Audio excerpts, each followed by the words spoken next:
She walked into the bank full of excitement, ready to take her first step toward financial independence. But instead of a warm welcome, she was met with cruel laughter. The bank staff dismissed her, treating her like she wasn't even human. Just when she was about to give up, a man stepped forward, someone everyone in the room recognized.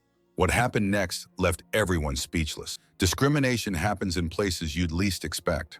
A simple visit to the bank turned into a heartbreaking experience for one young woman. But no one knew that one person in the room would refuse to stay silent. He saw everything, the way she was ignored, the way she was belittled, and he wasn't going to let it slide. By the time he was done, the entire bank was forced to rethink everything they stood for. For Emily Dawson, this day was supposed to be a celebration, a milestone, a moment of proof, not just to herself but to the world, that she was independent, responsible, and capable. She had been preparing for months, setting aside every spare dollar from her job at the local grocery store. Each paycheck had been carefully divided, a portion of it tucked away into a small metal box hidden under her bed. Every night she would count it, running her fingers over the crisp bills and smooth coins, making sure nothing was missing. It wasn't just money to her. It was proof that she could earn, save, and build something of her own. Some nights she would stay up late, flipping through the bank's website, reading every requirement for opening an account. She memorized the list: valid ID, proof of address, initial deposit. She checked and double-checked, making sure she had everything. There was no room for mistakes. Her mother had always told her, "You are capable, Emily. You can do anything you set your mind to." And she had believed it. But the world didn't always believe in people like her, and she was about to find that out the hard way. That morning, Emily walked into the bank with her heart racing, not from fear but from excitement. The moment was finally here. She had imagined it so many times, how she would step up to the counter, hand over her documents, and hear the words, "Welcome to our bank, Miss Dawson." The bank's interior was grand, with polished marble floors and massive glass windows that let in golden streaks of sunlight. She took it all in, clutching her envelope tightly, feeling the weight of her hard-earned money pressing against her fingers. She approached the counter where a woman with neatly tied blonde hair and an air of impatience sat behind a glowing computer screen. Her name tag read Brittany Stanton. Emily cleared her throat, trying to steady her nerves. "Hi, I'd like to open a savings account." Brittany barely glanced up. Her fingers tapped against the keyboard as she sighed. "Do you have a guardian with you?" The question caught Emily off guard. Her excitement wavered for a second. "No, I don't need one. I have my ID, my social security card, and my deposit." She carefully slid them forward, just as she had practiced in her head so many times before. Brittany finally looked at her, but not in the way Emily had hoped. There was no welcoming smile, no sign of acknowledgement. Instead, Brittany's expression was one of mild irritation, as if Emily had just asked for something ridiculous. "You need someone responsible with you," Brittany said flatly, pushing the documents back without even checking them. "We don't just open accounts for special cases." Emily felt the words hit her like a slap. Special cases. The phrase dug into her skin, burning. Her grip on the envelope tightened as she stared at Brittany, trying to make sense of what was happening. Special cases? She had never seen that written anywhere in the bank's policies. She had done everything right. She had followed every rule. "I don't need a guardian," Emily said again, her voice shaking just slightly. "I'm an adult. I have everything you need right here." Brittany scoffed, shaking her head. "Sorry, but it's policy." Emily swallowed hard. "But I checked your website. There's nothing about needing a guardian." Brittany rolled her eyes, exhaling sharply as if she were explaining something painfully obvious. "Well, I work here, and I'm telling you, you need one." Emily felt heat rush to her face. It wasn't just Brittany's words. It was the way she said them. Dismissive, unbothered, as if Emily wasn't even worth the effort of a proper explanation. The murmurs started behind her. People in line were beginning to notice. Some wore looks of sympathy. Others just looked annoyed that this was taking too long. And then, the final blow came. A tall man in a dark suit approached the counter, his polished shoes clicking against the marble floor. His name tag read Greg Morgan, the bank manager. His presence was commanding, his posture stiff, his expression carefully neutral. But there was something in his eyes, something Emily recognized instantly. It was the same look she had seen on the faces of teachers who spoke to her like she was a child. The same look from strangers who pitied her instead of respecting her. The look that said, "I've already made up my mind about you." "Miss Dawson," Greg said smoothly, clasping his hands together, I understand you're excited, but this is a professional institution. We can't just let anyone open an account without proper supervision. Proper supervision. Emily felt her stomach drop. Proper supervision? She echoed, her voice barely above a whisper. I followed all your requirements. Greg exhaled through his nose, his smile tight. Miss Dawson, we appreciate your enthusiasm, but banking requires a level of responsibility that not everyone can meet. Emily's heart pounded against her ribs. I am responsible, she said, her voice trembling now. Greg gave her that same knowing smile. This isn't personal, he said softly, like he was doing her a favor. It's just how things are. Emily's hands started trembling. She could feel herself shrinking under the weight of their dismissive stares, their forced politeness. She had walked into this bank feeling strong, feeling prepared. She had done everything right. And yet, somehow, it still wasn't enough. She could hear the impatient shifting of customers behind her. The sound of Brittany tapping her tail against the desk, waiting for her to give up and leave. The weight of Greg's forced smile, silently telling her she didn't belong here. That was the moment she realized something painful. They had never intended to help her. No matter how prepared she was, no matter how much she had worked for this, they had already decided she wasn't worthy of being treated like everyone else. She felt her chest tighten. She swallowed back the lump forming in her throat. Her fingers curled around the envelope of money she had saved with so much pride. Maybe she should just leave. Maybe they were right. Maybe she wasn't meant to be here. She turned to walk away, but that was when she heard a voice.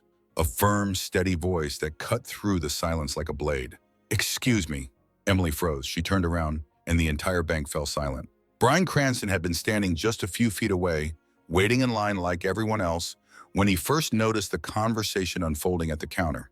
At first, he barely paid attention. Banks were slow, bureaucratic.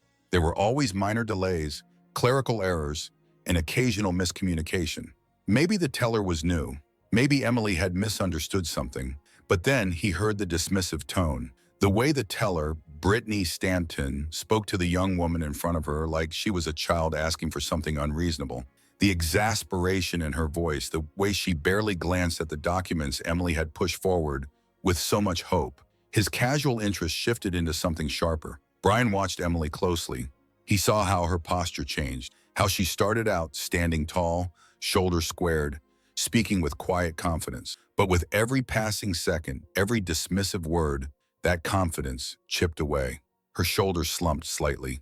Her fingers curled around the envelope in her hands, clutching it as if she were holding on to the last bit of dignity she had left. She wasn't angry. She was defeated. And that hit Bryan in a way he hadn't expected. He had spent decades playing powerful men, characters who commanded rooms, whose words carried weight, whose presence alone demanded respect. But this wasn't a role. This wasn't a script. This was real. And in this moment, he realized something important. He had power, not because of his fame, but because he was a witness, because he saw what was happening. And unlike everyone else in that room who was watching in silent discomfort, he could speak. So he did. Excuse me, Bryan said, his voice even, calm, but carrying just enough weight to command attention. Emily turned first, her wide, uncertain eyes locking onto his. She looked startled, as if she wasn't sure whether to feel hopeful or embarrassed. Brittany glanced up from her computer screen, irritation flashing across her face, until she really looked at him. Greg Morgan, the bank manager, straightened his tie, his trained professionalism kicking in. His practiced, corporate smile twitched slightly as his eyes registered recognition. Bryan Cranston wasn't just another customer. He was someone important, and now he was paying attention. Is there a problem here? Bryan asked. His voice was neutral, but there was an edge to it, a challenge. Greg hesitated, but only for a second. He quickly plastered on his best diplomatic expression. Sir, this is just a standard banking procedure. Miss Dawson needs a legal guardian to open an account. Bryan's eyebrow lifted. That's interesting, he said, tilting his head slightly. Because I just checked your website. Nowhere does it say that a legal guardian is required for an adult with valid identification and a deposit. Unless, of course, you have a separate rule book for people like Emily. Brittany shifted uncomfortably. Greg's confident facade wavered. Sir, Greg began, forcing a polite chuckle, we have to be cautious about these things. We can't just make exceptions. Exceptions? Bryan cut him off. His voice didn't rise, but it didn't need to. There was something in his tone, something measured, something just sharp enough that made every single person in the bank pause. The air shifted. Let me get this straight, Bryan continued, crossing his arms. A young woman comes in, follows every requirement you have, presents her valid documents, and is ready to deposit her own money. But you're telling her she isn't responsible enough. Why? Because of some imaginary policy? Or because she looks different from your average customer? Greg cleared his throat, shifting his weight. Mr. Cranston, I assure you that's not what this is about. Bryan's gaze didn't waver. Then tell me, what is this about? Because from where I'm standing, it looks a lot like discrimination. At that word, discrimination, the room changed. The tension that had been quietly building suddenly snapped. Customers who had been politely pretending not to listen turned their heads fully now. A man near the ATM stopped in the middle of his transaction, his hand hovering over the machine. A woman in the waiting area frowned, whispering something to her husband. And then a voice spoke up from the back. "He's right," an elderly man said, his voice rough with age, but steady with conviction. "I've been banking here for years. You always give seniors the hardest time. Make us jump through hoops just to withdraw our own money." Another voice, sharper, a woman near the entrance. "Last month, I brought my grandmother here and they made her wait nearly an hour while they let other people go ahead of her. This place has been discriminating for years." More voices joined in. People began sharing their own experiences, their own frustrations. It was like a dam breaking. Greg's confident smirk was long gone. His face was turning red as he realized he had lost control of the situation. Brittany looked horrified. This wasn't just about Emily anymore. It was about all of them. Greg swallowed hard, his professional mask cracking. We sincerely apologize for any misunderstanding," he said hastily. "Of course, we would be happy to open Miss Dawson's account right away." But Bryan wasn't done. He turned to Emily. "Do you want to bank here?" Emily hesitated. She had never been asked that before. Greg looked at her expectantly, as if waiting for her to accept his sudden change of heart. But for the first time, she realized she didn't have to. She had a choice. For years, she had taken what she was given. She had accepted apologies, shrugged off mistreatment, and moved on quietly because it was easier, because that's what people expected her to do. But today she had power. Lifting her chin, she met Greg's eyes and said clearly, "No, I don't want to bank here." A moment of silence, and then applause. It started as a single clap, then another, until it swelled into something undeniable. Customers clapped. A few even cheered. Brittany turned pale while Greg swallowed hard, his face burning with embarrassment. Emily felt a strange, new kind of warmth in her chest. It wasn't just about the bank anymore. It was about standing up for herself, about realizing she deserved better. Bryan smiled at her. "Then let's find you a bank that actually values you." And just like that, Emily walked out of that building, not with a new account, but with something far more valuable. Her dignity intact, her confidence restored, and the knowledge that, for the first time in her life, she had taken control of her own story. Greg Morgan, the bank manager, stood stiffly behind the counter, his hands clasped together in front of him, his fingers twitching slightly. His carefully curated mask of authority, one built over years of unquestioned control, was starting to crack. He had faced difficult customers before. He had handled complaints, smoothed over issues with empty apologies, and dismissed concerns with well-rehearsed corporate language. But this was different. This wasn't just another customer demanding to see the manager. This was Bryan Cranston, a man who commanded attention without raising his voice, a man who wasn't intimidated by the suit Greg wore or the power he usually wielded in this building. And worse, this wasn't just about Emily Dawson anymore. The air in the bank had shifted. Greg could feel it. He could sense the eyes on him, burning, scrutinizing, waiting. Customers who had once been absorbed in their own business were now hanging on to every word, their postures tense, their expressions on sharp. Greg forced a strained smile, his voice coming out thinner than he intended. "Sir, I assure you we have policies in place for a reason." But Bryan didn't blink. "And yet," Bryan said slowly, "your policies seem to apply selectively." The words hung in the air, heavy and damning. Bryan tilted his head slightly, as if studying Greg like an actor sizing up his scene partner. "I didn't see you asking the last 3 customers for a guardian. I didn't see you questioning their intelligence, their right to handle their own finances." Greg shifted uncomfortably, his confidence slipping. He was used to being the one in control, the one setting the rules. But for the first time, he was the one being examined, held accountable in a way he had never experienced before. And then, something happened that made his stomach drop. The bank was silent, but it wasn't empty. People were watching.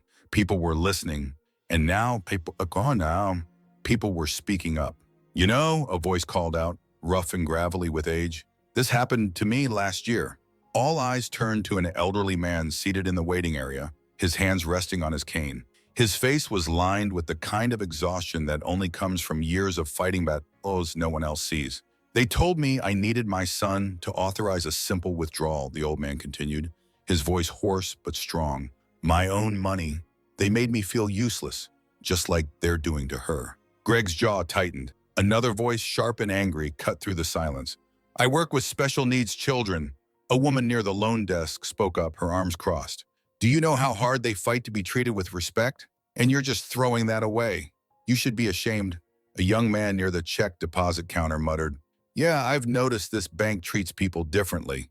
You can tell they only respect certain kinds of customers. The murmur of agreement spread like wildfire. What had started as one voice became two, then three, then dozens. People were sharing their experiences, their frustrations, their long-held anger. And in the center of it all, Greg Morgan stood frozen. His usual air of control, the one he had used to intimidate and manipulate customers for years, had vanished. Sweat glistened at his hairline. For the first time, Greg realized something terrifying. He had lost the room.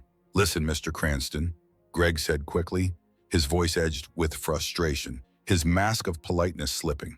We don't mean any harm. We just have certain guidelines that need to be followed. Bryan let out a slow, measured breath. He wasn't angry. No, anger would have been too easy. This was something worse. Disappointment. He shook his head, his voice low but unshakable. No, what you have is a system built on exclusion, a system designed to make certain people feel small, and I think it's time that system changes. The murmur of agreement swelled into something undeniable. Brittany, the bank teller, had been standing stiffly behind the counter, her usual air of detached indifference now replaced with uncertainty.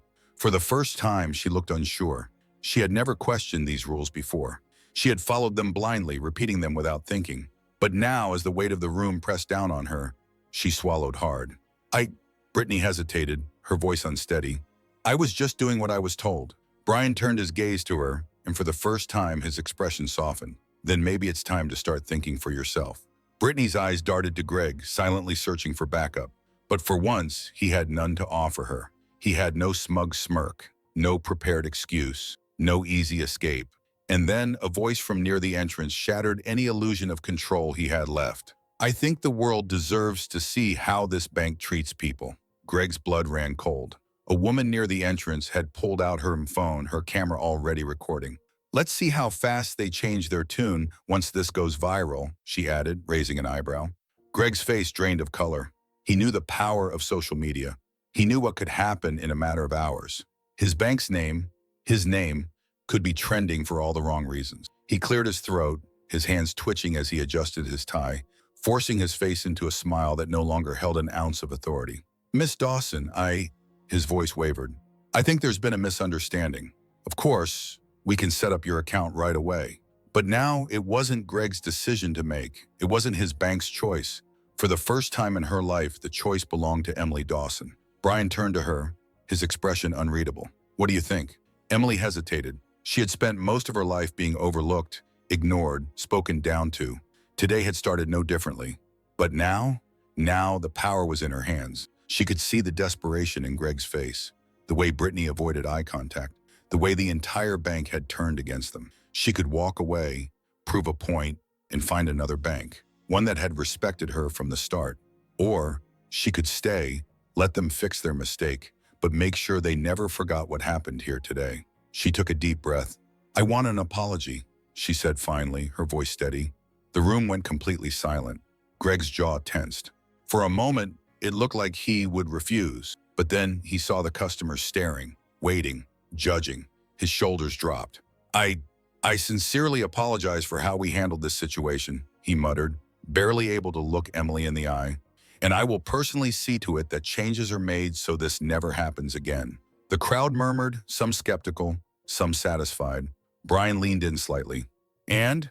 Greg swallowed. And we would be honored if Miss Dawson would allow us to open her account today. Emily's lips twitched slightly. I'll think about it. And with that, she turned and walked out, the crowd parting for her like she was royalty. Bryan smirked as he followed. "I like your style," he said. Emily looked up at him, and for the first time all day, she grinned.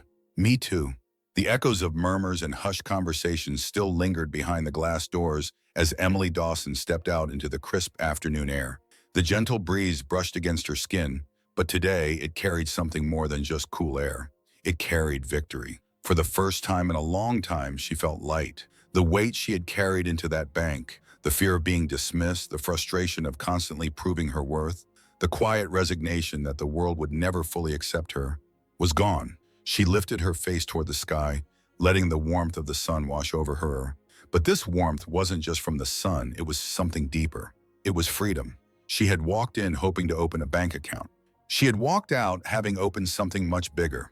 A conversation, a moment of change. Beside her, Bryan Cranston walked with his hands in his pockets, a slight smile playing at the corner of his lips. He had seen moments like this in movies, in television shows, in scripts carefully crafted to tug at the heartstrings of an audience.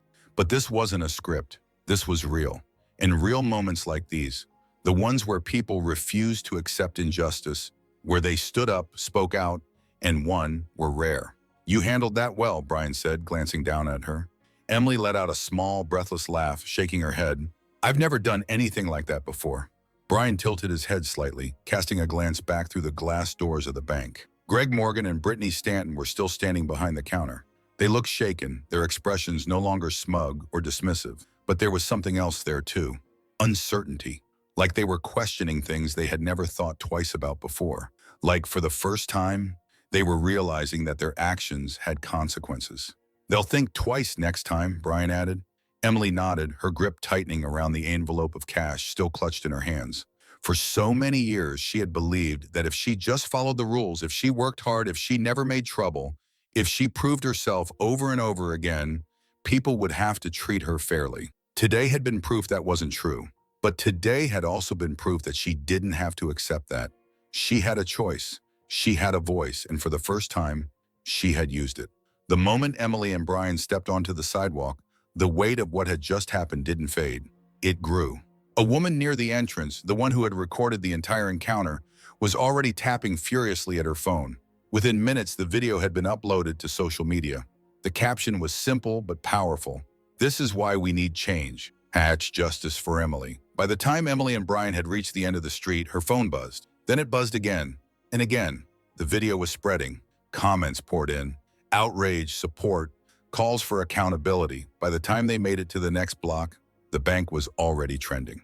Justice for Emily, respect for all, discrimination has no place. People from all over the country started sharing their own experiences. Seniors who had been made to feel invisible in the same way the elderly man in the bank had. Disabled individuals who had been turned away, spoken down to, ignored. People who had been treated as less than, simply because they didn't fit into the bank's narrow definition of what a valued customer looked like. For years they had stayed silent, but now they were speaking up. And all because one woman, one customer, who had been told she wasn't good enough, had refused to accept that as her reality. The pressure was immediate. The bank was forced to release a public statement, scrambling to contain the damage. They claimed they were reviewing their policies to ensure a more inclusive environment. It was corporate talk, vague promises, carefully crafted damage control, but it didn't matter. The damage was done. Their real policies had been exposed. The truth was out in the open. People weren't just angry, they were watching. And Greg Morgan, the bank manager who had once spoken down to Emily with such condescension, was now at the center of a storm he never saw coming. A week later, Emily stood outside a different bank, one she had never set foot in before.